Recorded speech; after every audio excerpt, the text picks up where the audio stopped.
सुनो पार्वती, जिस समय पर मनुष्य अपने जीवन के हर पहलू में कष्ट को स्मरण करता है और मुझे ही पुकारता है, तब भगवान शिव कहते हैं उसका बचपन, उसकी जवानी, उसकी अधेड़ी और उसका बुढ़ापा मैं चारों रुद्राक्ष के रूप में स्वीकार कर लेता हूँ। ये चार मुखी रुद्राक्ष जीव कल्याण का सुख प्रदान करने वाले होते हैं। उसका मंत्र है ओम ह्रीं नमः।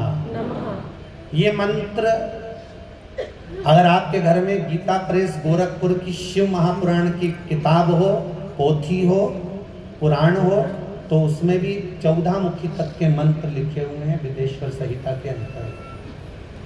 अगर आपके पास में शिव पुराण हो तो उसमें भी आप पढ़ सकते हैं। गीता प्रेस गोरखपुर। पार्वती, अब मैं तुम्हें 5 मुखी रुद्राक्ष की महत्वता का दर्शन कराता हूं। पार्वती, स्वयं श्री गणेश जी महाराज ने अपने 5 मुख धारण कर मुझे प्रसन्न करने के लिए एक रुद्राक्ष को 5 भाग को एकत्रित कर मुझे समर्पित करा, इसलिए मुझे ये रुद्राक्ष भी प्रिय है। इसका मंत्र है 5 मुखी का ओम ह्रीं नमः। ये सुख प्रदान करने वाला, आनंद देने वाला 6 मुखी रुद्राक्ष।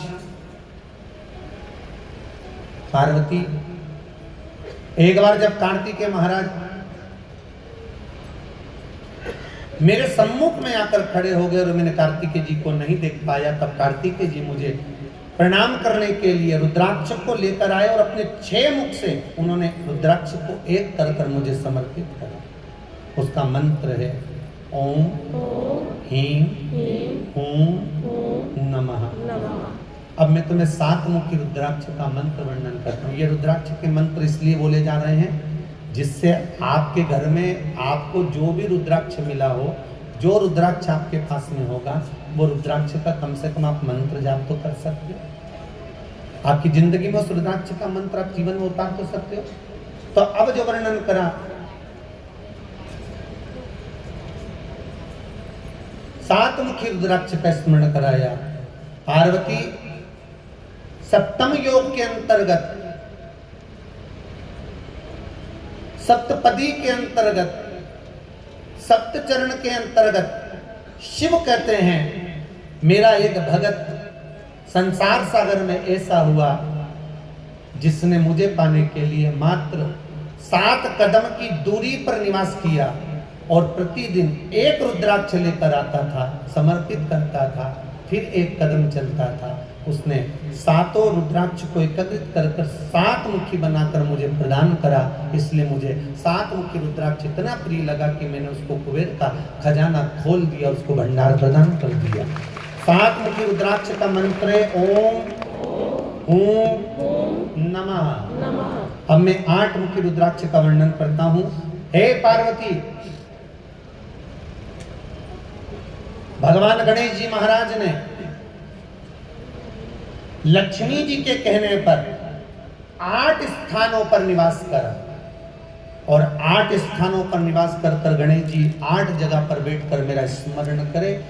8 ही जगह पर गणेश जी ने बैठकर एक मंत्र का स्मरण करा, तो मुझे 8 का स्मरण कर एक जगह पर एकत्रित होना पड़ा, इसलिए ये 8 मुखी रुद्राक्ष का मंत्र दिया।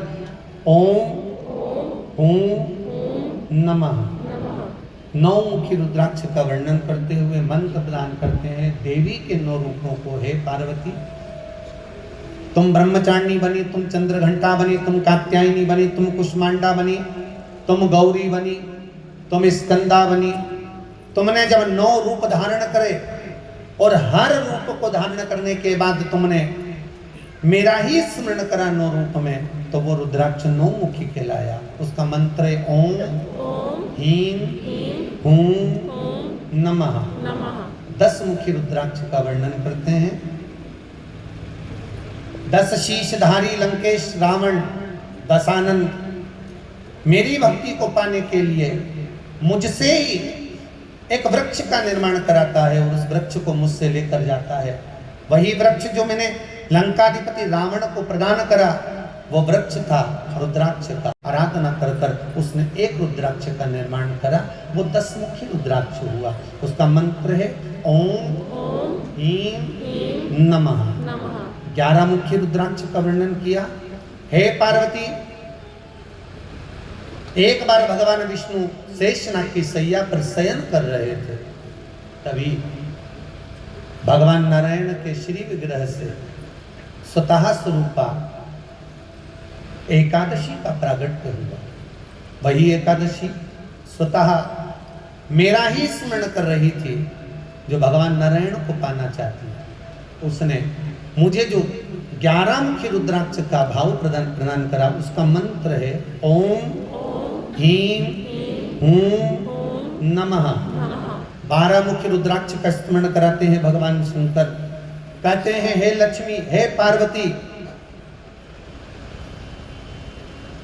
भूमंडल संसार सागर में रहने वाला सांसारिक मनुष्य जब अनेक बार जन्म धारण कर लेता है और अंत में मेरी ओर आना चाहता है, मुझ में समाना चाहता है, तब वो एक रुद्राक्ष भी समर्पित करता है तो वो 12 मुख धारण कर लेता है। उस मंत्र का स्मरण करें ओम क्रोम श्रोम रोम नमः। अब भगवान शंकर पार्वती जी को 13 मुखी रुद्राक्ष का स्मरण कराते हैं। 13 मुखी रुद्राक्ष पार्वती, जितने भी तीर्थ हैं, जितनी नदियां हैं, जितने तालाब हैं, जितने सरोवर हैं, जितने कुंड हैं, इन सारे नदी तालाब सरोवर कुंडों ने मेरा स्मरण करना प्रारंभ करा, तब सारे रुद्राक्षों को मुझ पर समर्पित करा। उन रुद्राक्षों को मैंने एक 13 मुख का भाव दिया, वो 13 मुखी रुद्राक्ष हुआ। उसका मंत्र है ओम ह्रीं नमः। अब 14 मुखी रुद्राक्ष का स्मरण कराते हैं भगवान शिव कहते हैं पार्वती, जिस समय पर दक्ष प्रजापति ने माता सती को शब्दों के तीर चलाए, अब शब्द कहे, माता जब जल कर भस्म हो गई, तब मेरा क्रोध प्रबल हो गया। उस समय पर सारे देवी देवताओं ने मेरा रुद्राक्ष का अभिषेक किया। रुद्राक्ष मुझ पर समर्पित करे, उसको मैंने 14 मुख करा। उसका मंत्र है ओम नमः। क्या मंत्र है? ओम नमः। ऐसे 14 मुखी रुद्राक्ष के मंत्र का भाव भगवान शंकर माँ जगतजननी जगदम्बा माता पार्वती को श्रवण कराते। पार्वती इतनी प्रसन्न हो गई, इतनी प्रसन्न हो गई कि जगतजननी जगदम्बा प्रसन्न चित्त में भगवान शंकर के साक्षी में पहुंचकर भगवान शंकर से ही रुद्राक्ष को मांग लेते। सुनो पार्वती, जब तुम ब्रह्मचारिणी का रूप धारण करोगी, तब इन रुद्राक्षों की माला को अपने शरीर पर धारण करोगी। आज भी नियम है महाराज जी रुद्राक्ष का कि रजो धर्म धारण करने वाली नारी को, रजस्वला जब नारी होती है, रजो धर्म धारण करती है, उसको अगर रजो धर्म से जुड़ी हुई जितनी बीमारियां होती हैं महाराज, तकलीफें होती है, कष्ट होता है, यहाँ तक कि जैसे एक माता ने पत्र दिया है,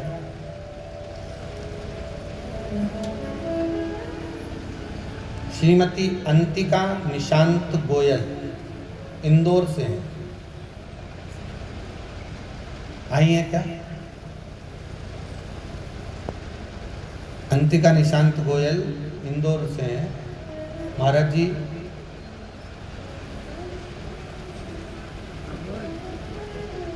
मैं कथा भी सुनती हूँ और सभी को कथा की लिंक भी भेजती हूँ, और जितने आपके उपाय आते हैं वो सब मैं भेजती हूँ।